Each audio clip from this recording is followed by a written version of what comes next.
Forgot to record. Okay, now. So yeah, Hundred Years' War. The whole thing kicked off really in the 1300s, but prior to that, there had been an intermingling of the French and royal families. So this is not an uncommon thing. In the Middle Ages, you marry within your class. Peasants marry other peasants, noblemen, nobles marry into other noble families, and royalty marries other royalty. And so there's this kind of commingling of the royal families of France and England in the 13th century. And this is all well and fine until the French king dies without like an heir in 1328. So Charles IV kicks it, and France needs a new king. And because of the intermarriage of the French and royal families, you have English people with claims on the French throne in the broader extended family circle. And at first, the English king, who has blood ties to the now deceased French king, he's not pressing his claim to the French throne. He's like, you know what? I already have a kingdom to manage already. I have a war with Scotland going on. I'm kind of busy right now. It would take a lot for an Englishman to come in and enforce his claim on the Kingdom of France. That was his attitude initially, until the French regents decided it would be a good idea to interfere in this war between England and Scotland, and as a way of preempting English claims, like as a way of kind of weakening England, which had always been kind of a rival of France. So France interferes in this war. This ticks off Edward III, and the King of England now says, all right, I guess we're doing this. And he comes at France with an army to press his claim on the French throne. And he starts invading France and taking over pieces of it when he encounters French resistance. So this is the outbreak of the 100 Years' War. Now, I say 100 Years' War, it's actually 3 really long campaigns that are kind of thrown together. Like, they all involve French and English armies fighting one another. But they take long breaks in between these kind of mini wars. So it's not 100 years of contiguous fighting. It's, 3 phases, essentially. I'm breaking it into 3 phases, where sometimes there's not fighting that happens, for several years at a time. But we call it the 100 Years' War because it sounds cool. And the whole conflict actually lasted more than 100 years. I think it's 113 or something. But anyway, we just call it the 100 Years' War because that sounds cool. So phase 1 is kind of the period where the English just dominate for a good almost 70 years. It's a pretty lopsided affair. The English have certain medieval advantages over France. France is much bigger and has a much larger population than England. But the English have a secret weapon in the longbow, which you can see here in this picture. It's a bow that stands, roughly about 6 feet tall, taller than most men. It's got enormous high tensile strength that can launch arrows to almost a mile away if you really get it going.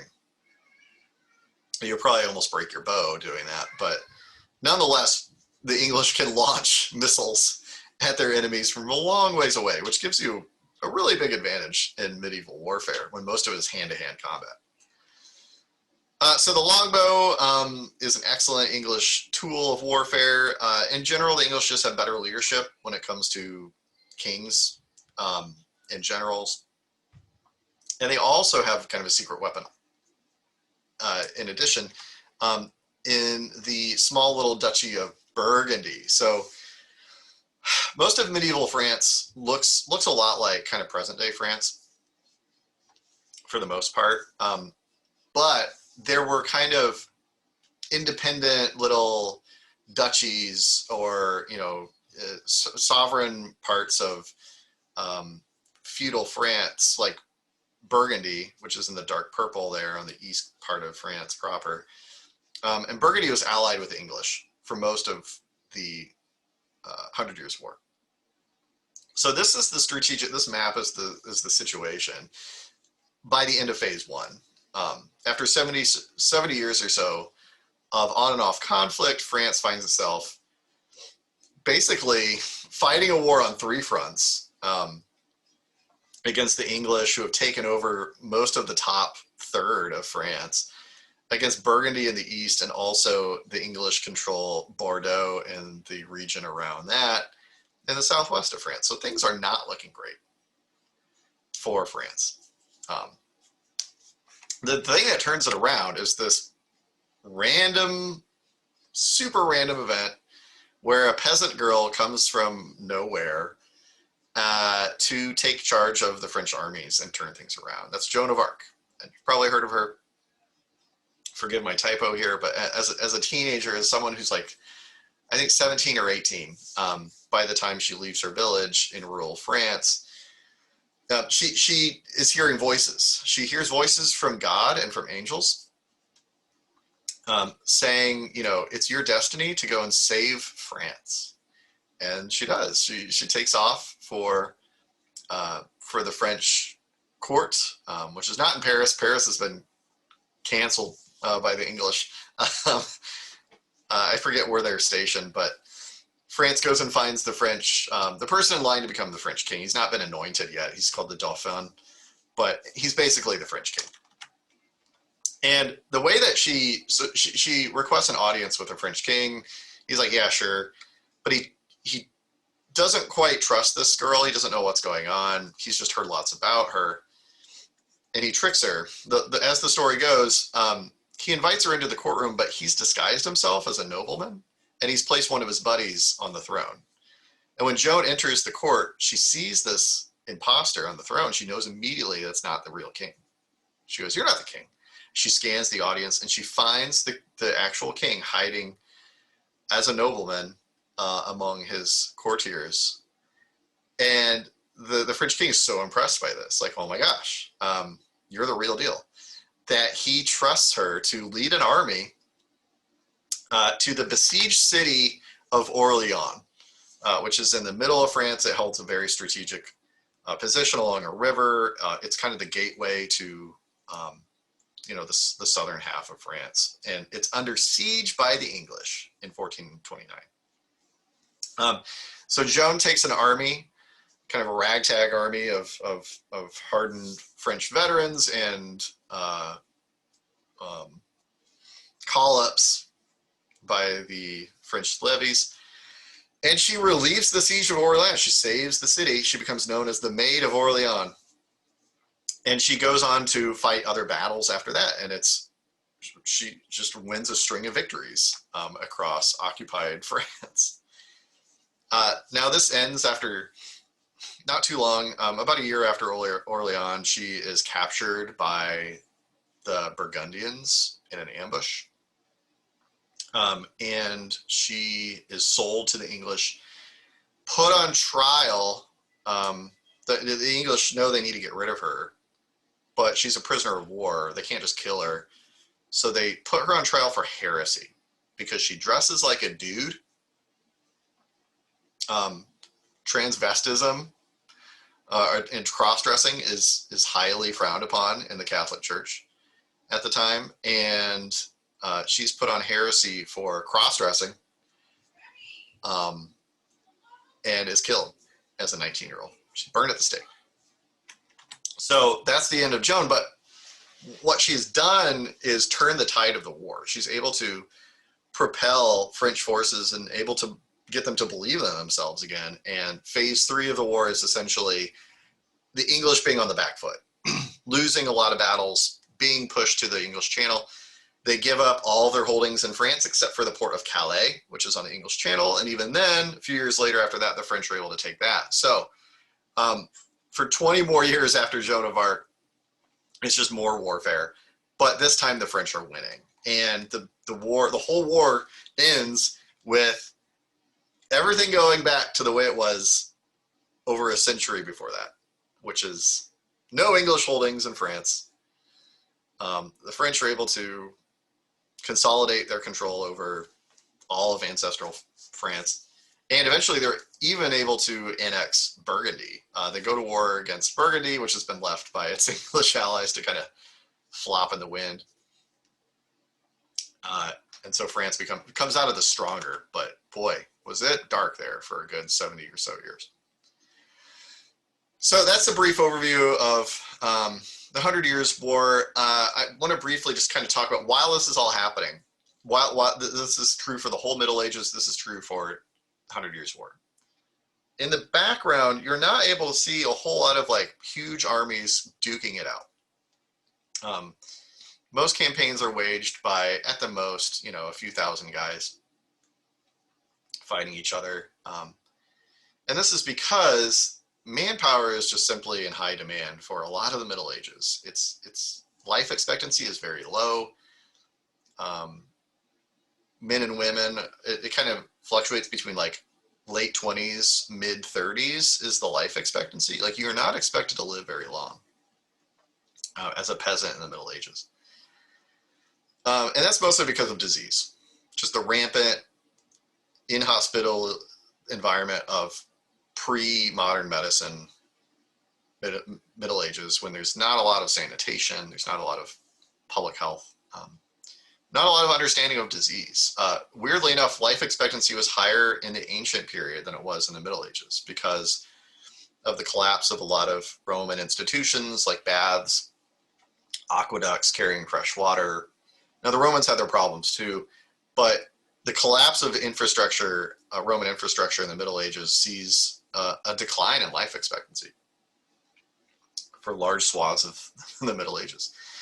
So smallpox, dysentery, what's called consumption, we call it tuberculosis today, measles, cholera are all running rampant in the rural areas and the cities, the towns of medieval Europe. This keeps the population pretty much stagnant throughout the medieval period. Like between the fall of Rome and the High Middle Ages, which is the middle part of the medieval period, you know, the 11th through 13th centuries, the population of the West is pretty stagnant, it's pretty flat. We don't get a rise of cities until a little bit later. Most urban communities look like small villages or perhaps a very small town. And of course, the most famous disease of the period was the bubonic plague, or the Black Death, that ultimately kills off about a third of the European population over the course of the 1300s. So the early part of the Black Death, this occurred in the phase 1 period of the 100 Years' War. But then it kind of manifests in different pockets throughout medieval Europe. And the plague never really goes away. Like the bubonic plague never really, it's still around today, but we can treat it with antibiotics. It never really goes away. It keeps resurging throughout the Middle Ages, but the worst outbreak was in the early 14th century. When, you know, a third of the population succumbed to this huge pandemic. It was transported from Asia to Europe by trade ships, by Italian ships in the Mediterranean, which carried rats aboard. And those rats were infested with plague-infested fleas, which hitched a ride upon the rats that were on the ships that spread all throughout Europe. So there's this very, obviously a lot of people died. It's this terrible disease. There's lots of documents that kind of detail the spread of the disease and what people tried to do to fix it, which varied from kicking people out of communities to herbs and like breathing in herbs to not being able to do anything at all. So obviously it kills a lot of people. But some of the lasting effects of the bubonic plague were an overall desensitization of death and suffering and violence for people who survived the plague. Like people who were there and writing things down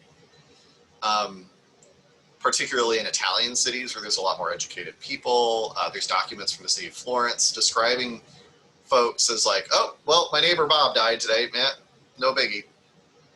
It's just another drop in the bucket, you know, because like half my neighbors are dead. And like they look at this death and eventually the violence that comes out of social turmoil as just like a part of life. It's just like, well, you know, we can all die at any moment. You know, life is meaningless. It's this like existential looking at death in the face and just kind of accepting it as it is. But one of the, I guess, the upshots too of the bubonic plague is for the survivors who, you know, either caught the disease and didn't die from it and developed a resistance to it, or communities that simply did not face the pandemic, particularly in places like Poland and Eastern Europe. They were barely touched by the bubonic plague. The shocking loss of life results in an economic imbalance where some peasants are able to do pretty well for themselves because they can either sell their labor for huge wages because of supply and demand issues in the labor market, or they inherit a lot of material wealth from their family members who all passed away. And so you see a lot of upward mobility by people who, before the plague, didn't have a whole lot going for them. But as a result of so many people dying, there's this leveling of wealth that occurs, a trickle down, if you will, where a lot of peasants and what I guess we could call middle class people do really well as a result of, sadly, so many people dying. It spreads that material wealth out among a smaller population. So a lot of people are able to boost their standard of living as a result of the bubonic plague, which is kind of ironic. All right, well, that's mostly my overview for today. I am linking the epic rap battle of history, Miley Cyrus versus Joan of Arc. I'll let you watch that on your own time. It's in the Blackboard folder for this week, in the Zoom folder. It's pretty funny. I think it's pretty funny. It's borderline inappropriate, but I don't know. I got a kick out of it. I thought I would pass it along. Yeah, that's it.